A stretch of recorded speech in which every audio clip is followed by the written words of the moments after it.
Good evening. Great to be here with you once again, right here on One on One. My name is Titila Oyinso, and there's always something to talk about that needs a conversation.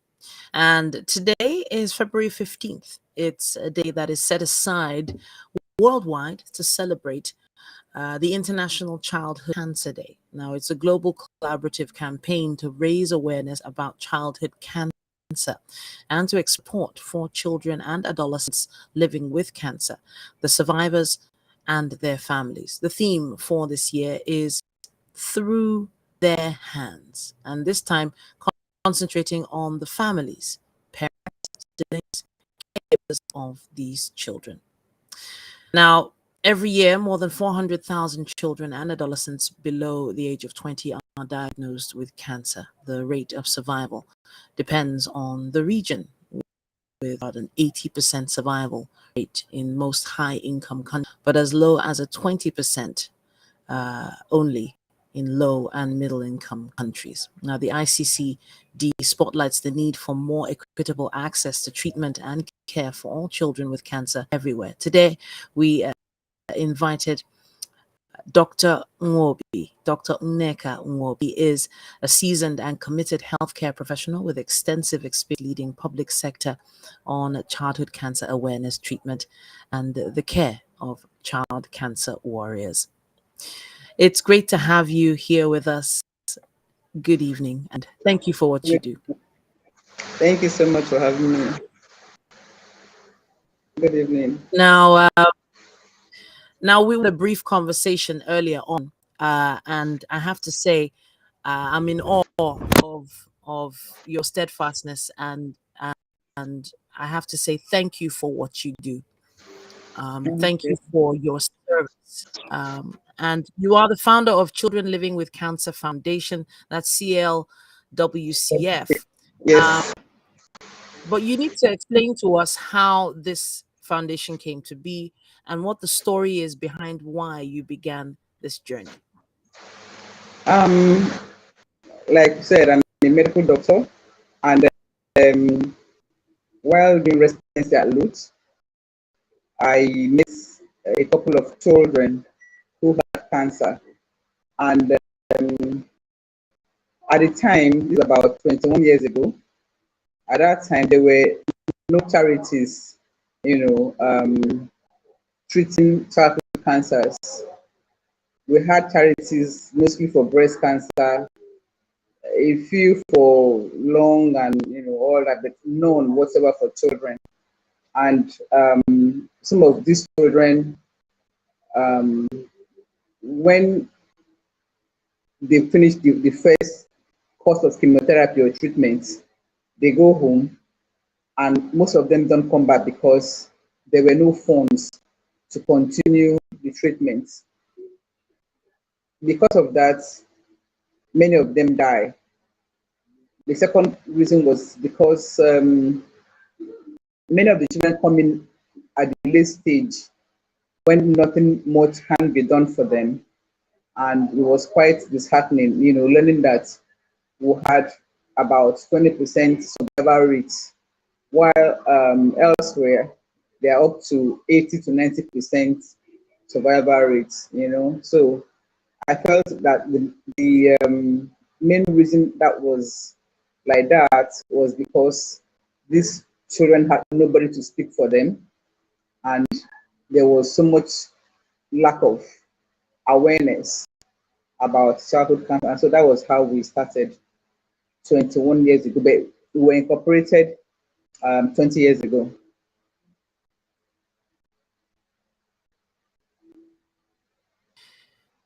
I'm gonna say, what everybody's thinking. 20 years is a long time to have been working in this particular field, and that feels like a journey no parent would ever want to go on. And I know you must have experienced some really helpless cases, hopeless cases, but you still kept going. You still kept pushing. What do you think was the driving factor? What was the driving force behind you staying steadfast in what you do? You know, about 10 years ago, I went to pick my daughter from school. My daughter and her older brother were in the same secondary school. The brother was in JSS 3 and wasn't supposed to go home with her, who was in the junior year. On getting her and going to his hostel, I met himself and my husband, their father, and they were pointing. My husband said that this boy has a very very bony, hard boil on his upper lip. On touching it, the thing felt bony, and I was like, "This is no boy. I have to take my child home." So I got the school authorities to give permission for him to go home. We went to LUT, that's Lagos University Teaching Hospital, Ijeraba. The very first doctor we saw, a dentist, gave us a form to go do X-ray. And as doctors, he had written the X-ray and then made query, tumor. My heart caught a bit. I was like, tumor. Where would I start? And the whole day, I went to my younger sister, my children and children, going up and down, trying to get the investigations done to give us a concrete answer. At the end of the day, it was an ingrown tooth that hadn't fallen out. And by the time I go home, my husband of course didn't go with us. He called, and when he called, my daughter picked the call and told him that mommy was crying. Of course, the man panicked, and like, give her the phone, what's the problem? I just want to just come home. I was fine in Thanksgiving because during that, there's a corridor we call the longest corridor at Lutz. During that corridor, trying to make payments for the investigations, my mind was going to so many places. It would mean that, yes, we may have the money to go abroad for the treatment. It mean that my family stability broken or shaken because I and the boy will have to go abroad. My husband will have to stay in Nigeria, and all that. The pain the boy will go through for the investigation and then possibly for treatment. I know the drill. So my cry was in Thanksgiving, really. After my husband listened to me, was like, look, the only reason why this may have happened is for you to walk in the shoes of the children whom you help, in their parents' shoes. Because people ask me, do your child have cancer? And I'm like, no. But then that day, I was able to put myself in their shoes and I was able to experience just a little bit of what they go through. The disorganization of your mind, the trauma, the panic, the fear, So that is basically what have kept me going. And then I can tell you that it's not the way it was when we started.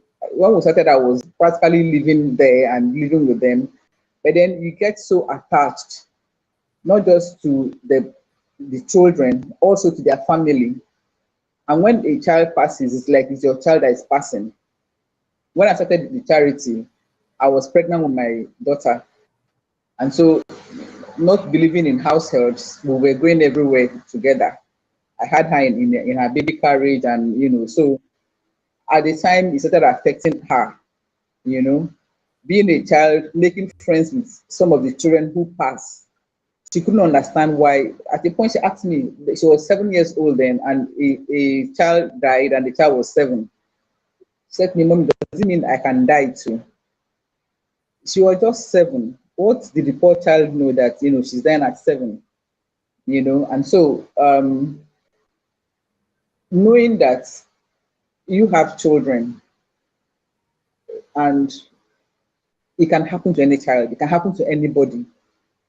It's Hmm. just, trying to get the children to be as happy as they possibly can be and help their parents any which way we can.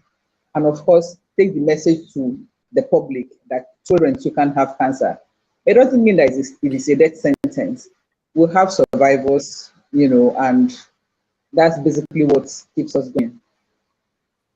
I want to touch on the caregivers. Now, the theme for this year has a lot to do with the caregivers. Um, and that's those who are hands on when it comes to helping these warriors, these child warriors, get through what they're going through and come out on the other side. So that's where my next question Yeah. really comes from. The message behind the theme, through their hands. How do you see it being impactful this year? Why do you think this theme is so important? This is the third year running.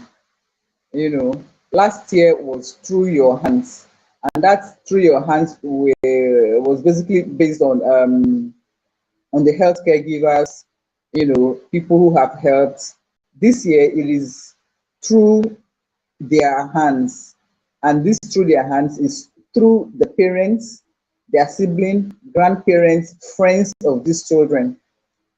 I will tell you that mothers do a great deal. Some of them lose their jobs just to stay with, the children who are on admission for childhood cancer.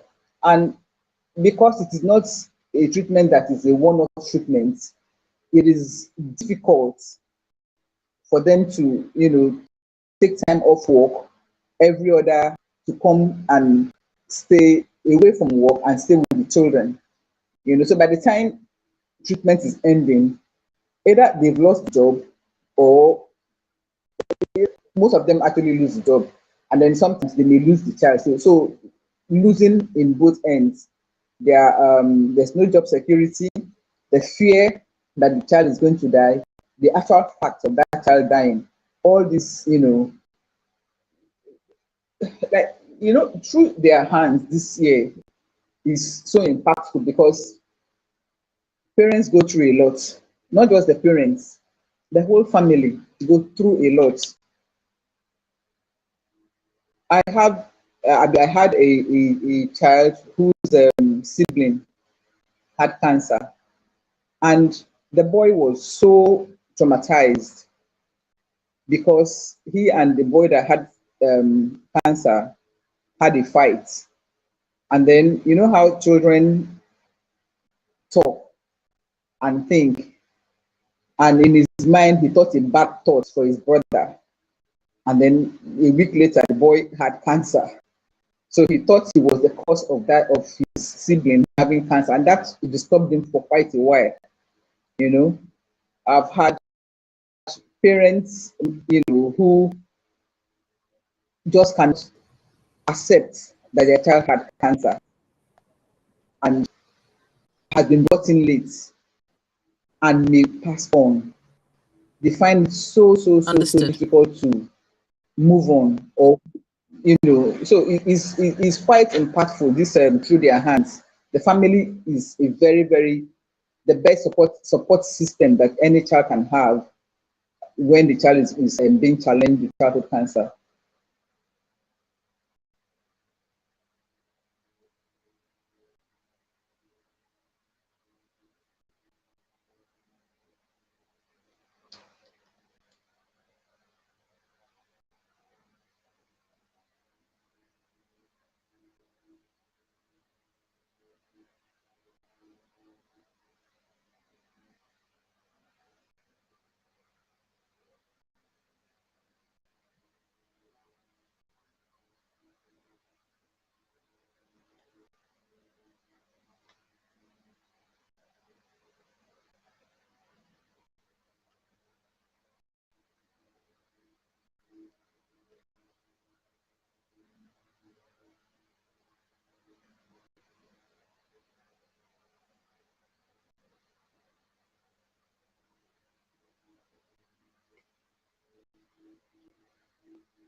Hello.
Hello. Hello. Can you hear me? It's like Wow. I can hear I you wanted now. Thank you for your patience. I had some connection challenges on my end, and hopefully it's all over now. I apologize for that breaking. I did No note that problem. you continued speaking, even though I know I wasn't online with you, but I appreciate you for staying on the line. Now, we when we got cut off, we were talking a bit about the parents, the families that go through Yes, quite a lot uh, on this journey. You were talking about a lot of people who even lose their jobs because they have to stay and take care of these children, these yes, warriors. that's okay. Uh, and the theme, being about it being through their hands is such a powerful theme. But I want to talk a little bit more about you and what your foundation actually does. And also, because this is all about awareness, what can we do to share the causes of childhood cancer? Those things that, in your experience, could be considered the causes of childhood cancer. But I think basically the in the past 20 years we've done quite a lot. Like I said, we have survivors, more awareness now. Oh, there is more awareness now, and there are other child charities coming up now. So there's there's quite a lot happening. You know, and luckily, with that being in place, more people are beginning to know that children can have cancer. But unfortunately, they still bring in their children quite late. Treatment is not cheap. So even when they do bring the children, sometimes they leave because of financial constraint or the fear that the diagnosis is wrong or it is sent, it is something, is some juju that is from the village or some, and they may actually default, that take the kids away from treatment. So all that, while all that is going on, there are, some achievements, you know. We've been able to equip the oncology ward alert for the children, putting oxygen panels so that a child that needs oxygen can have oxygen directly from beside the bed, now having no need to carry up oxygen cylinders up the ward and all that, you know. So these are some of the things that we've done.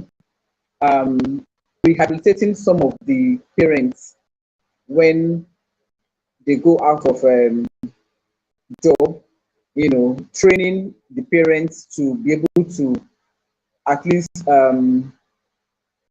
feed their family. Because like I said, it is mostly the women that lose their job. Although I must say that some fathers have been great, but mostly it is the women that sleep in the ward and all that.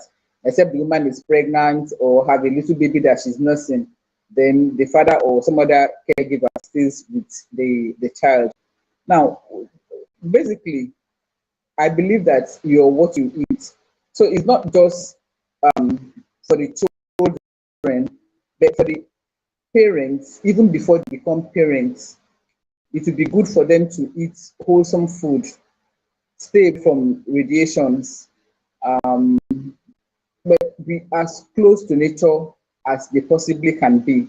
Now, when a child, when they see anything that they don't understand in their children, the most important thing is early detection after prevention.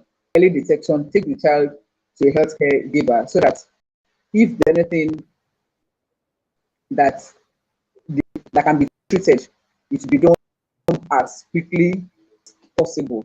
You understand? So all these are some of the things that a parent can do um, for their child or children. And then knowing your child is very, very important because we've had cases where it's not actually the child, the parents that detected that the child had cancer, or have had a tailor, or have had teachers who act always sickly or this, that, what do we do? How can we make the child's life better? So all that are things that I want, when you put them together, should be able to make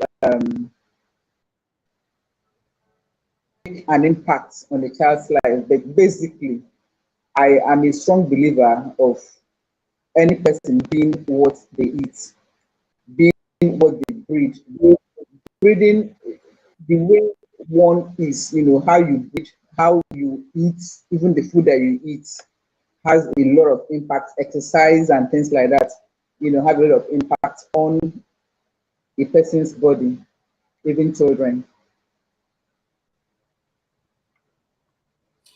I have to thank you for that. Talking nutrition and nutritional benefits of food, and of course, staying as close to nature as possible.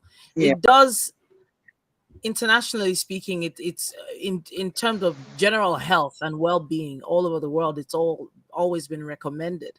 But is it to say that there are Yeah. no actual causes? No one can pinpoint till now in 2023. No one can actually pinpoint what exactly the causes of cancer are, especially with regards children at such a young age.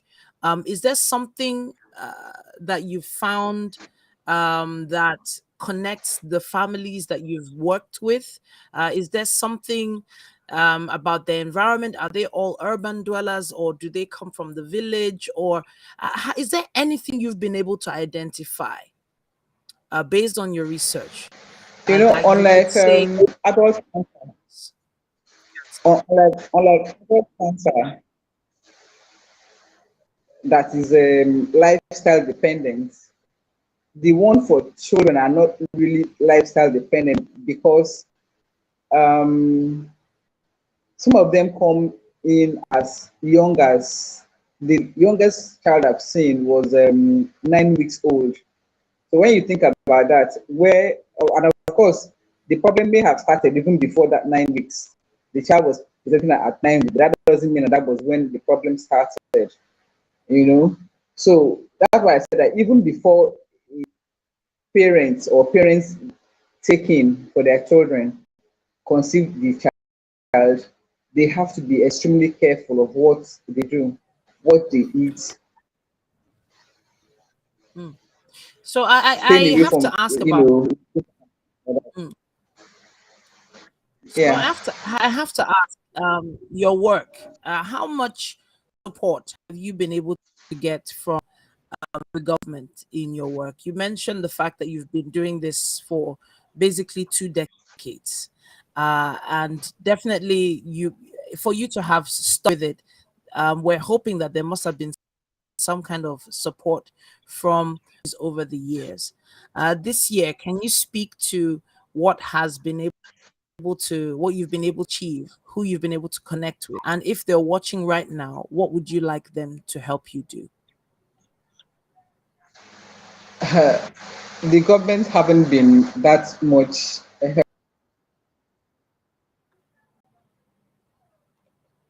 I think in Nigeria, the children are not taken as seriously as the adults. Maybe because the things are brought to the fore by the adults, but the child needs to have somebody to speak up for him or her. I remember going to the government once, and they were I faced the panel, and they found it so well amusing because some of them laughed and was like, "Wow, you're talking about cancer in children. Do you know how much it would cost to treat a child that you're not even sure is going to survive? That amount of money would do for, let's say, 5,000 children who have malaria or diarrhea disease, and it was quite disappointing for me. We've gotten help from individuals from places that one would not expect, not from the rich people that I know. Some of them would give a one-off sustain. And after that, that is it. There are some people who don't really have, but they try as much as possible to bring in 1,000 here, 500 there, 5,000 naira, so little amount of money from people that you least expect it from. And then we'll have companies, who have what we call nurse, who have sustained us, all these years. Every month they pay in 50,000 naira, some paying 100,000 naira. There's a lady that I don't know, but ever so often she just, paying some money into the account, and especially when it is most needed.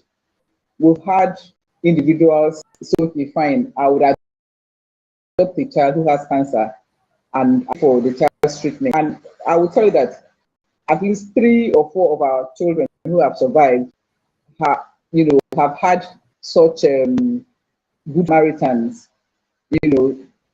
pay for their treatment from the beginning to the end.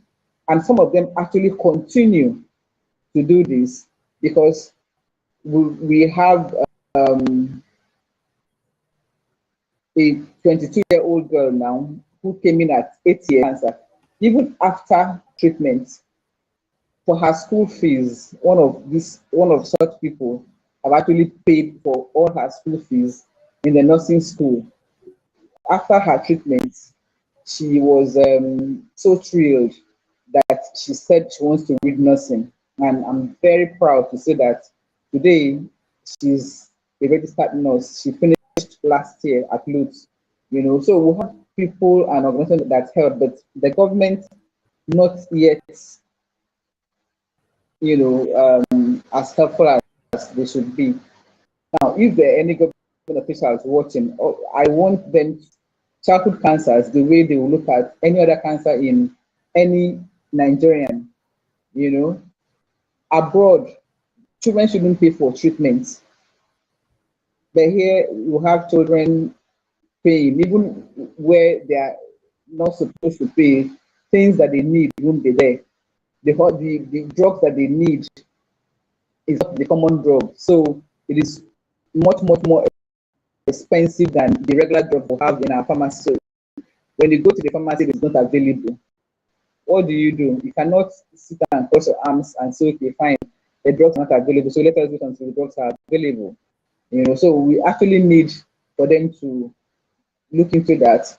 And then for empower Nigerian pharmacists or pharmaceutical companies to begin to produce these drugs here in Nigeria so that it's coming cheaper than when it is imported. The thing that we're fighting for right now is to try to see how parents of these children can have job security so that while their children is undergoing treatment, they have that job security without having the fear that after treatment they may lose their job, or even before treatment ends, they may lose their jobs. When somebody have that job security, I think that is one aspect of one's life settled. And then we are asking if the employers would let them keep their job, even if they want to not pay for the time that they are out of work, that is still okay. But then that job security is still there, So that's basically what I would want them to do. And of course, the research is, you were asking just now about what researches have we done. We are looking for people that would actually pay for this. Research is very expensive. At the time, we had about, I think, coming in from Pestac, who had leukemia, Elsewhere, that would have been investigated. Why would these children coming in from this area have leukemia? What is happening there? What had happened? Is anything happening there that made them to come back with leukemia? So all these are things that one needs to look at. Mm, mm. I have to say thank you to you for talking to us about this. This awareness is very important. You mentioned briefly the fact that there needs to be more research from the government. You also talked about pharmacists and pharmacies having the drugs readily available, as a lot of these treatments need to be scheduled, and you can't, it just seems unbelievable, but that the medications needed, even if the parents can afford it, they are not readily available in some hospitals. Can you pinpoint the Yeah. specialist hospitals available in Nigeria, where uh, children are treated for cancer, properly treated, based on your experience, where they can get the right information?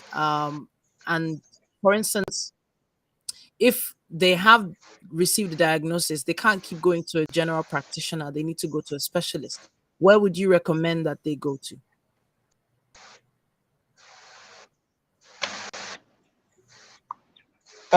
Most teaching hospitals have an oncology unit. Most teaching hospitals. Then we have in Lagos, there are three. Lagos, Lagos State University Hospital is one. Orthopedic Hospital Ebobi is one. Then Lagos University Teaching Hospital Lutz is one, as well. So these are the three tertiary institutions. Why we ask these children be treated in tertiary institutions is because there are an array of specialists there, and cancer treatment is not just one discipline. You know, the medicines may cause heart failure. The medicine cause stunts in growth. Like for example, the girl that I said had a cancer of the ovary was managed by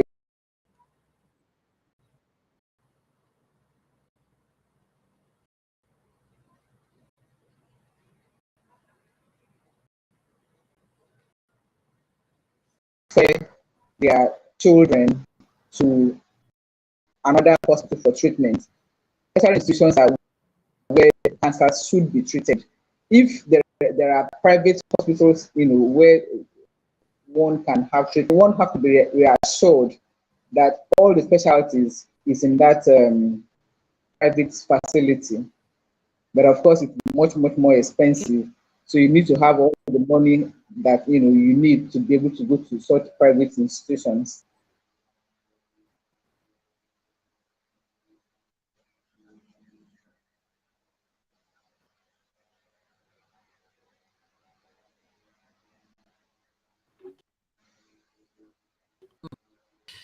Now we talk statistics.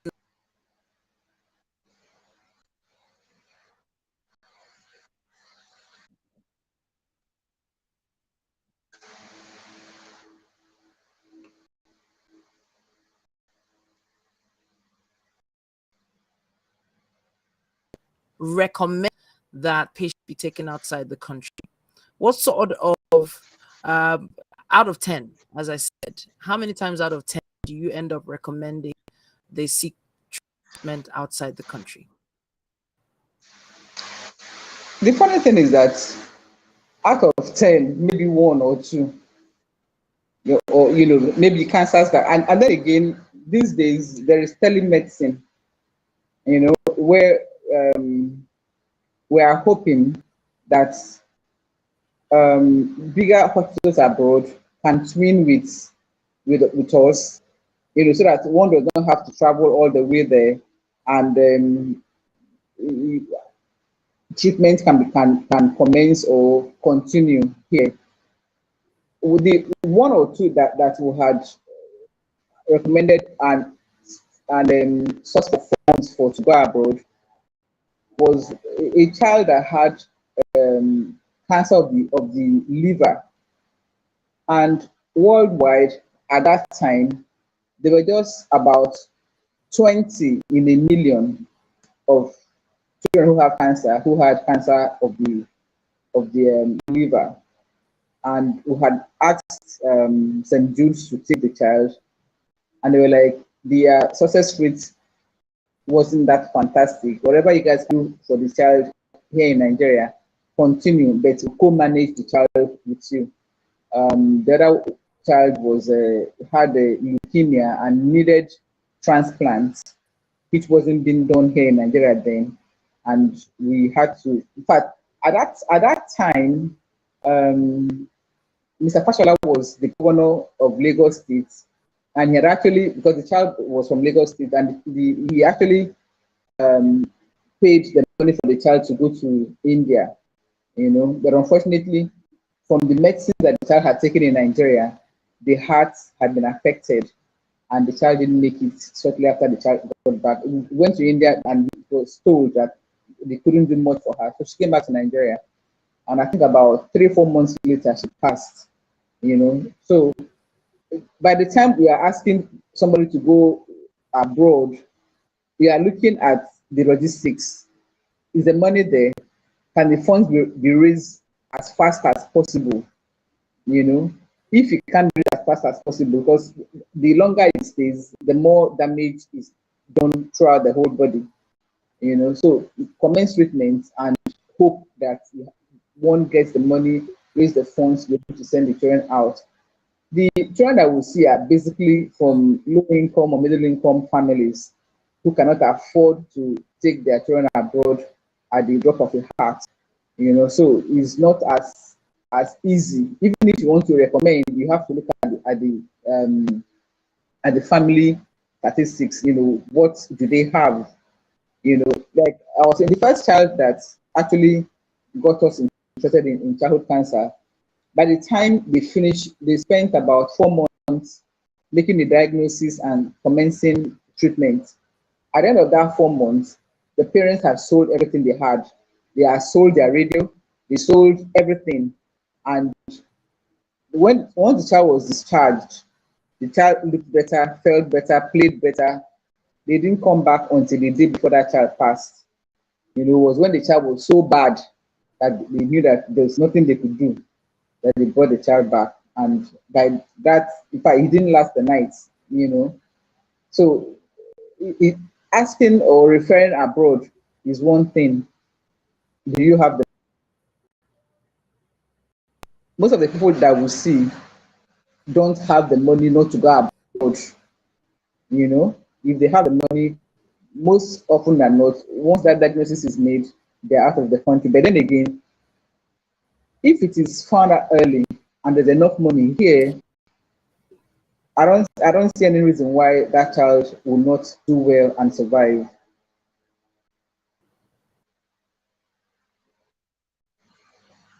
We've filed now, and I do understand you have so much work still pending for the day. I wanted to what it is that parents should look out for. Now, no parent ever dreams or wishes to see anything happening with their child. But what are telltale Yeah. signs that you believe should encourage a parent to search deeper, to do better investigation, more tests, to do better research? What are those symptoms that a parent should look out for? Okay, we'll have what we call salient signs, the saints, and then you have the SILUAN. The S says seek medical advice for whatever you're not sure of. You know, the signs and symptoms of malaria is very similar to signs and symptoms of leukemia. There's anemia, there's fever, there's joint pain, the abdomen will be protruding and all. So whatever it is that by the time a parent treats a child for malaria 1, 2, 3, 4 times, yes, we live in malaria endemic region, but that doesn't mean that. I mean, what have the child done that the child should always come down with malaria? The next one is the eye. The eye is for our eyes. Retinoblastoma, which is cancer of the eye or retina in the eye, is a common cancer in children. And if there's anything at all, any changes in the eye, the parents should take Now, I want to say that all these signs and symptoms does not necessarily mean that the child has cancer. It may be some other thing, just like it could be malaria. But the earlier the child is checked out, the better for every person. Because if it is cancer, it's found out on time, and early detection is key for survival. So like I was saying, the eye, is a place to look at. Lumps on any part of the child's body. A child shouldn't have lumps. Nobody should have lumps in their body. So lumps should be checked.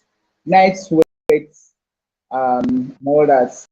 You know, the U is like the S.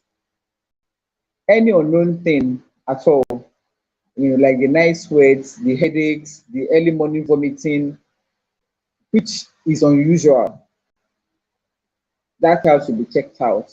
The A is for aches, pains, fractures, that is not healing as fast as, because children tend to mend very fast. So when a fracture is not healing, something is wrong. We had a child who, one of our survivors had osteosarcoma, which is cancer of the bone of the lower limb. And luckily, her parents were able to bring the child in, although not as fast as they should have, because they took the child to Ijo women bone setters, and it took them a while before they went to orthopedic hospital. But then they heeded the advice of the people there and had the limb amputated. She's alive and well now. She came in when she was 12. Now it's about 23, 24, on clutches. So the aches and pains, the fractures, that's the next one. Then the N is neurological signs, change in gait, anything at all that has to do with the brain. Smart child before becoming dull, a quiet child becoming aggressive, a child that was agile and everything becoming sleepy all the time and weak and not friendly. So these are the signs that one should look at in a child. And if any of these signs are seen, the next thing to do is to have the child taken care by the child's health caregiver.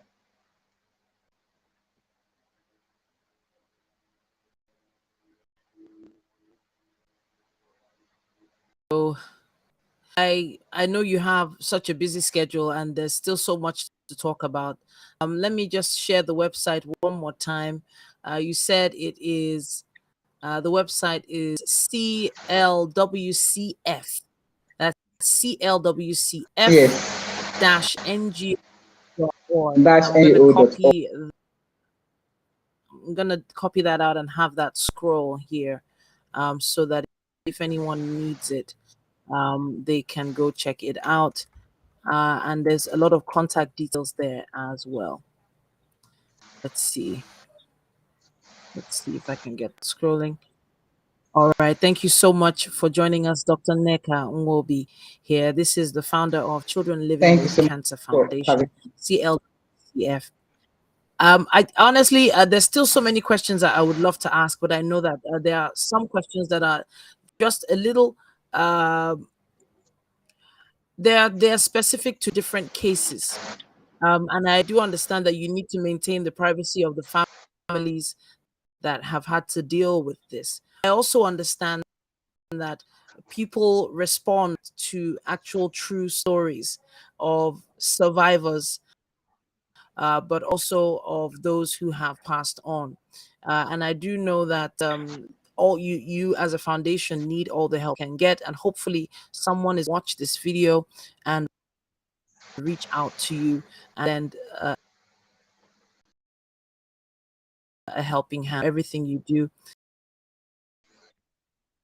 15th of February, if people are Childhood Cancer Day, and over the world, the ICCD is used to share or spread awareness about childhood cancer.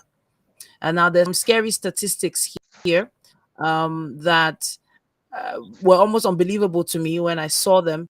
Now it says here that each year, more than 400,000 children persons below age 20 are diagnosed with cancer. The rate of survival depends on the region of the world they live in, with 80% of the survival rate in high-income countries, 20% in only in and middle